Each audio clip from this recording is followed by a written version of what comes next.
तो चलिए अभी अपन सेकेंड चैप्टर स्टार्ट करते हैं, जो है हमारा ऑपरेटिंग सिस्टम। ठीक है, तो बेसिकली फर्स्ट क्वेश्चन क्या है, यहाँ पे आप देख पाएंगे कि सक्रिय प्रोग्राम को बंद करना। सक्रिय प्रोग्राम को आप बंद कैसे करेंगे? Alt+F4 के जरिए आप सक्रिय प्रोग्राम को बंद कर सकते हैं, जो प्रोग्राम आपका चल रहा है। ठीक है। दूसरा क्वेश्चन है, निम्नांकित में BIOS का फुल फॉर्म एब्रिविएशन क्या है? तो BIOS का फुल फॉर्म होता है बेसिक इनपुट बेसिक आउटपुट, तो आपका ऑप्शन ए सही होगा। देखिएगा थर्ड क्वेश्चन, WYSIWYG, तो इसका फुल फॉर्म होता है what you see is what you get. तो आपका फर्स्ट ऑप्शन सही होगा यहाँ पे, what you see as what you get. Fourth question देखिएगा यहाँ पे, निम्न में से कौन सा बैच प्रसंस्करण के विशिष्ट उदाहरण है? तो बेसिकली यहाँ पे दोनों ए और बी दोनों ऑप्शन है। वेतन चेक बनाने के लिए साप्ताहिक समय रिपोर्टों का प्रसंस्करण, चेकों के समूह का खाता दे फाइलों को अपडेट करने के लिए प्रसंस्करण। तो हाँ जी, ये दोनों ए और बी दोनों ऑप्शन, इसलिए ऑप्शन सी सही होगा यहाँ पे। अगला क्वेश्चन देखिएगा आप यहाँ पे, निम्न में से कौन सी सॉफ्टवेयर एप्लीकेशन सॉफ्टवेयरों को किसी कंप्यूटर पर चलाती है? तो ऑपरेटिंग सिस्टम सॉफ्टवेयर कहलाता है, ऑप्शन ए सही होगा यहाँ पे। ठीक है। अगर हम बात करें ऑपरेटिंग सिस्टम की, ऑपरेटिंग सिस्टम कुछ विशेष प्रोग्रामों का ऐसा व्यवस्थित समूह है जो किसी कंप्यूटर के संपूर्ण क्रियाकलापों को नियंत्रित करता है। यह ऐसा सॉफ्टवेयर प्रोग्रामों का समूह है जो मानव एप्लीकेशन सॉफ्टवेयर और कंप्यूटर हार्डवेयर के बीच संवाद स्थापित करता है। जबकि जावा एक प्रोग्रामिंग भाषा है जिसका प्रयोग इंटरनेट संबंधित उपयोग के लिए किया जाता है। बेसिक एक उच्च स्तरीय कंप्यूटर भाषा है जिसका पूरा नाम beginners all purpose symbolic instruction code है। इसे सन 1964 में विकसित किया गया था। ओके। तो बेसिक का फुल फॉर्म क्या है? Beginners all purpose symbolic instruction. Now आगे बढ़ते हैं हम। आपका छठवां क्वेश्चन देखिएगा, इनमें से कौन सी कनेक्ट सीक्वेंस विंडोज की शट डाउन करने के लिए उपयुक्त है? तो बेसिकली ऑप्शन ए सही है, स्टार्ट डाउन स्टार्ट बटन में शट डाउन में जाएंगे आप, शट डाउन में आप ओके कर देंगे तो आपका जो कंप्यूटर है वो आपका शट डाउन हो जाएगा। सेवेंथ क्वेश्चन देखिए, विंडोज में शॉर्टकट द्वारा क्या प्रदर्शित होता है? किसी प्रोग्राम का क्विक लिंक। किसी प्रोग्राम का क्विक लिंक किसके द्वारा प्रदर्शित होता है? शॉर्टकट के द्वारा प्रदर्शित होता है विंडोज में। PWD कमांड लिनक्स में किस हेतु प्रयोग होता है? PWD का फुल फॉर्म होता है प्रेजेंट वर्किंग डायरेक्टरी। अभी की डायरेक्टरी का पूरा पाथ दर्शाती है क्या? PWD present working directory. ठीक है। अगला क्वेश्चन देखिएगा, लाइनेक्स है, लाइनेक्स एक ऑपरेटिंग सिस्टम है। लाइनेक्स एक क्या है? लाइनेक्स एक ऑपरेटिंग सिस्टम है। 10वां क्वेश्चन देखिए, निम्न में से शेल प्रोग्राम के लिए क्या सत्य है? तो लाइनेक्स कमांड को संयोजित कर कोई कार्य संपादित करता है क्या? Shell programme. लाइनेक्स कमांड को संयोजित कर कोई प्रोग्राम संपादित करता है, वो क्या है? लाइनेक्स प्रोग्राम कहलाता है। 11 देखिएगा, लाइनेक्स के पहले कौन सा ऑपरेटिंग सिस्टम था? लाइनेक्स के पहले यूनिक्स ऑपरेटिंग सिस्टम था। बेसिकली अगर हम यूनिक्स की बात करें, यूनिक्स एक बहु उपयोगकर्ता टाइम शेयरिंग ऑपरेटिंग सॉफ्टवेयर है। इसका विकास 1970 में बेल लेबोरेटरीज के केन थॉमसन तथा डेनिस रिची द्वारा किया गया। यह नेटवर्क तथा संचार के लिए बनाया गया पहला सॉफ्टवेयर था। जबकि लाइनेक्स एक ऑपरेटिंग सिस्टम है जिसका प्रयोग व्यक्तिगत कंप्यूटर में किया गया। इसका विकास टॉर वॉल्स द्वारा 1992 में किया गया। 12वां क्वेश्चन देखिएगा, फाइल परमिशन के लिए कौन सा कमांड जिम्मेदार है? तो फाइल परमिशन के लिए chmod जिम्मेदार होता है, तो ऑप्शन सी chmod सही है। 13वां क्वेश्चन देखिएगा, इनमें से कौन सा प्रॉम्प्ट लाइनेक्स कमांड को लिखने के लिए उचित है? तो ये जो ऑप्शन ए है, डॉलर के साइन की जैसे दिखता है, ये लाइनेक्स कमांड को लिखने के लिए उचित होता है। अगला क्वेश्चन देखिएगा, निम्न में से कौन सा कमांड सभी फाइल्स को फोल्डर्स को दर्शाने के लिए लाइनेक्स में इस्तेमाल होता है? तो ये ls, ऑप्शन ए सही है। 15वां क्वेश्चन देखिएगा, अभी की तारीख एवं समय दर्शाने का कमांड लाइनेक्स में होता है, वो डेट होता है, ऑप्शन बी सही है यहाँ पे। 16वां क्वेश्चन देखिएगा, निम्नलिखित में से कौन सा कमांड फाइल को सेव करने के लिए इस्तेमाल होता है? ऑप्शन ए सही है, $W&Q बटनों के साथ। अगला क्वेश्चन देखिएगा, लाइनेक्स में हूं कमांड से क्या दिखाता है? कौन लॉगिन है? हु कमांड शो करता है कि कौन लॉगिन है, ऑप्शन ए सही है यहाँ पे आपका। लाइनेक्स में आरएम कमांड का क्या प्रयोजन है? बेसिकली सारे क्वेश्चन बहुत इंपॉर्टेंट है आप लोगों के लिए। लाइनेक्स में RS कमांड का क्या प्रयोजन है? ये वर्णित फाइल अथवा फाइलों को हटाना इसका काम है, तो ऑप्शन बी यहाँ पे सही होगा। स्क्रीन को साफ करने के लिए लाइनेक्स में कौन सा कमांड जिम्मेदार होता है? क्लियर कमांड जिम्मेदार होता है। स्क्रीन को साफ करने के लिए लाइनेक्स में क्लियर कमांड जिम्मेदार होता है। mkdir का लाइनेक्स में क्या प्रयोजन है? वर्णित डायरेक्टरी को बनाना। mkdir का लिनक्स में क्या प्रयोजन है? वर्णित डायरेक्टरी को बनाना। अभी की डायरेक्टरी को बदलने के लिए लाइनेक्स में क्या कमांड होता है? cd कमांड होता है। cd आप देख सकते हैं, इंग्लिश में इसको इस प्रकार से लिखा जाता है। लाइनेक्स में cd कमांड का उपयोग किसी डायरेक्टरी तथा उसकी सब डायरेक्टरी में जाने के लिए करते हैं। यह डॉस के cd कमांड के समान है। लाइनेक्स में डुप्लीकेट फाइल बनाने का कमांड क्या है? लाइनेक्स में डुप्लीकेट फाइल बनाने का कमांड है ऑप्शन सी, कॉपी। किसी फाइल को पुनर्निर्मित करने के लिए लाइनेक्स में क्या प्रयोजन है?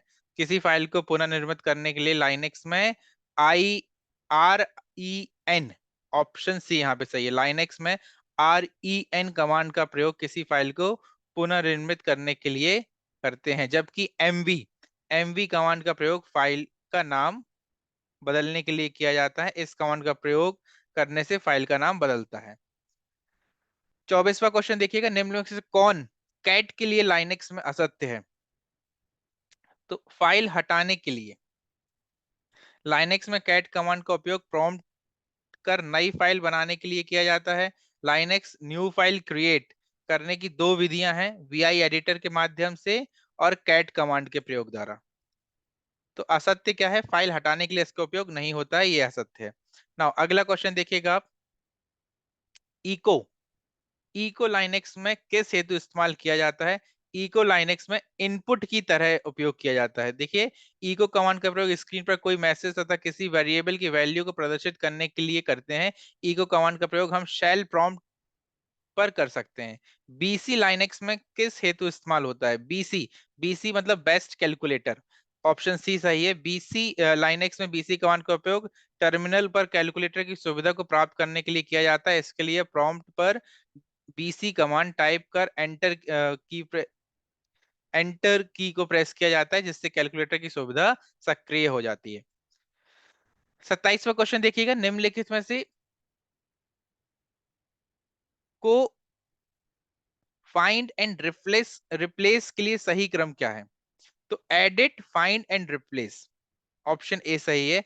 एमएस वर्ड में टाइप किए गए टेक्स्ट में से किसी विशेष कैरेक्टर या शब्द का को आसानी से फाइंड किया जा सकता है। इसमें फाइंड किए गए कैरेक्टर या शब्द को किसी दूसरे कैरेक्टर या टेक्स्ट में बदला भी जा सकता है। 28वां क्वेश्चन देखिएगा, माइक्रोसॉफ्ट विंडोज में कैलकुलेटर कहाँ मिलता है? माइक्रोसॉफ्ट विंडोज में कैलकुलेटर स्टार्ट बटन पे मिलता है। माइक्रोसॉफ्ट विंडोज में एक नई फोल्डर बनाने के लिए इनमें से कौन सा उचित क्रम है? तो राइट क्लिक करेंगे आप स्क्रीन पे, तो नया फोल्डर का ऑप्शन आएगा, वहां जाकर आप नया फोल्डर बना सकते हैं। ठीक है, 30वां क्वेश्चन देखिएगा, माइक्रोसॉफ्ट विंडोज में इंटरनेट एक्सप्लोरर खोलने का सही क्रम क्या है? तो पहले आप स्टार्ट बटन में जाएंगे, फिर ऑल प्रोग्राम में जाएंगे, फिर इंटरनेट एक्सप्लोरर को आप ओपन कर सकते हैं। तो ऑप्शन बी यहाँ पे सही है। Microsoft Windows the file folder और शॉर्ट बाई का ऑप्शन नहीं है, तो ये आपका ग्राफ ऑप्शन नहीं है। नेम, साइज, आइटम टाइप ये सब ऑप्शन है, ग्राफ ऑप्शन आपका नहीं है। रिफ्रेश बटन कंप्यूटर स्क्रीन पर खाली स्थान पर पाया जाता है, तो ये आपका राइट क्लिक करेंगे तो आपको रिफ्रेश बटन वहां पे मिल जाएगा। ना कौन सा निम्न ऑपरेटिंग सिस्टम मल्टीटास्किंग लागू नहीं करता है? तो आपका डॉस, जो डॉस होता है वो आपका मल्टीटास्किंग ऑपरेशन मल्टीटास्किंग लागू नहीं करता है। ठीक है, अगर हम बात करें एमएस डॉस के संस्करण, तो अभी तक डॉस 6.0 आ चुका है। ठीक है, अगला क्वेश्चन पे चलते हैं हम। शेल किस ऑपरेटिंग सिस्टम की विशेषता है? अभी हमने पढ़ा था ये शेल के बारे में, ये यूनिक्स ऑपरेटिंग सिस्टम की विशेषता है। ऑप्शन बी सही है आपका ये। अभी निम्न में से कौन सा ऑपरेटिंग सिस्टम सॉफ्टवेयर है? तो आपका विंडोज एक्सपी डेटाबेस सॉफ्टवेयर नहीं है, वर्ड प्रोसेसर सॉफ्टवेयर नहीं है, डेस्कटॉप पब्लिशिंग सॉफ्टवेयर नहीं है। तो ऑपरेटिंग ऑपरेटिंग सिस्टम सॉफ्टवेयर कौन सा है? विंडोज एक्सपी जो है वो ऑपरेटिंग सिस्टम सॉफ्टवेयर है। अभी विंडोज एक्सपी की कुछ मुख्य विशेषताएं हैं, वो यहाँ पे आपको वर्णित है, आप देख सकते हैं। ज्यादा तेज, ज्यादा सुव्यवस्थित तथा सुरक्षित है। सीखने में और प्रयोग में ये इजी होता है। प्रत्येक कार्य के लिए बेहतर सहायता प्रदान करता है। संगीत, वीडियो और सीडी को चलाना भी इसमें हो जाता है आराम से। पूर्व निर्मित फोटो शेयरिंग और संगठन भी कर सकते हैं इसमें। ये सर्वव्यापी है। विजार्ड प्रदान करता है, ज्यादा सुरक्षित और व्यवस्थित करने में सहजतर है। शक्तिशाली और व्यवहारिक नेटवर्क प्रदान करता है, मल्टीपल यूजर्स प्रणाली प्रदान करता है। 36वां क्वेश्चन, निम्न में से कौन सा ऑपरेटिंग सिस्टम नेटवर्किंग को सपोर्ट करता है? तो आप देखिए Windows NT. Windows NT, Windows Vista और विंडोज 7 ऑपरेटिंग सिस्टम नेटवर्किंग को सपोर्ट करते हैं, पर विंडोज 3.1 ऑपरेटिंग सिस्टम नेटवर्किंग को सपोर्ट नहीं करता। तो बेसिक क्वेश्चन है आपका, निम्न में से कौन सा ऑपरेटिंग सिस्टम नेटवर्किंग को सपोर्ट नहीं करता है? तो विंडोज 3.1 सपोर्ट नहीं करता है, ये याद रखिएगा आप। 37वां क्वेश्चन देखिएगा, पहला कदम क्या हो सकता है जब ऑपरेटिंग सिस्टम को अपग्रेड करना हो? तो इसका आंसर आपका है महत्वपूर्ण डेटा का बैकअप लेना। अगर आपको अपग्रेड करना है तो पहले आप महत्वपूर्ण डेटा का बैकअप लेंगे, फिर आप आगे जाएंगे। 38वां क्वेश्चन देखिए, किस निम्नलिखित ऑपरेटिंग सिस्टम के लिए प्रतिक्रिया समय बहुत महत्वपूर्ण है? तो ऑप्शन बी है रियल टाइम ऑपरेटिंग सिस्टम के लिए। 39th क्वेश्चन देखिए, फाइल सिस्टम एनटीएफएस का मतलब है, एनटीएफएस का मतलब है new technology file system. NTFS का सिस्टम क्या है? New technology file system. 40वां क्वेश्चन देखिए, एक ऑपरेटिंग सिस्टम है पीसीबी कहलाता है, तो ये पीसीबी कहलाता है process control block. Process control block कहलाता है। ऑपरेटिंग सिस्टम खालिस्तान कहलाता है, ऑपरेटिंग सिस्टम सिस्टम सॉफ्टवेयर कहलाता है। अगला क्वेश्चन देखिएगा आप, जब एक सिस्टम को स्टार्ट या रीस्टार्ट करते हैं तो खालिस्तान लोड एग्जीक्यूटिव होता है, तो ये बूट स्ट्रैप लोडर एग्जीक्यूट होता है, बूट स्ट्रैप लोडर एग्जीक्यूट होता है। खालिस्तान के द्वारा स्टार्ट बटन को लॉन्च किया जाएगा, तो ऑप्शन सी, हाँ विंडोज, विंडोज के द्वारा स्टार्ट बटन को लॉन्च किया जाएगा। 45वां क्वेश्चन देखिए, एमएस डॉस ऑपरेटिंग सिस्टम है, MS MS DOS Microsoft disk operating system एक सिंगल यूजर ऑपरेटिंग सिस्टम है। ओके। विंडोज 95 के लिए आवश्यकता फाइल है, विंडोज 95 एक ग्राफिक्स यूजर इंटरफेस आधारित ऑपरेटिंग सिस्टम है। यह 32 बिट ऑपरेटिंग सिस्टम है, विंडोज 95 32 बिट ऑपरेटिंग सिस्टम है, जिसमें कम से कम 385 चिप की जरूरत होती है। 47वां क्वेश्चन देखिए, एक डिजिटल घड़ी में किस प्रकार का कंप्यूटर हो सकता है? एक डिजिटल घड़ी में एम्बेडेड कंप्यूटर हो सकता है। डिजिटल घड़ी में कौन सा कंप्यूटर हो सकता है? एम्बेडेड कंप्यूटर हो सकता है, जो इस समय आप लोग देख रहे होंगे स्मार्ट वॉच आ रही है, वो इसी का एग्जांपल है। अगला क्वेश्चन देखिए, विंडोज सर्वर 2003 में जब आप एक साझा फोल्डर कॉपी करते हैं, तब मूल साझा फोल्डर अभी भी साझा है लेकिन कॉपी साझा नहीं है। ऑप्शन सी सही है आपका।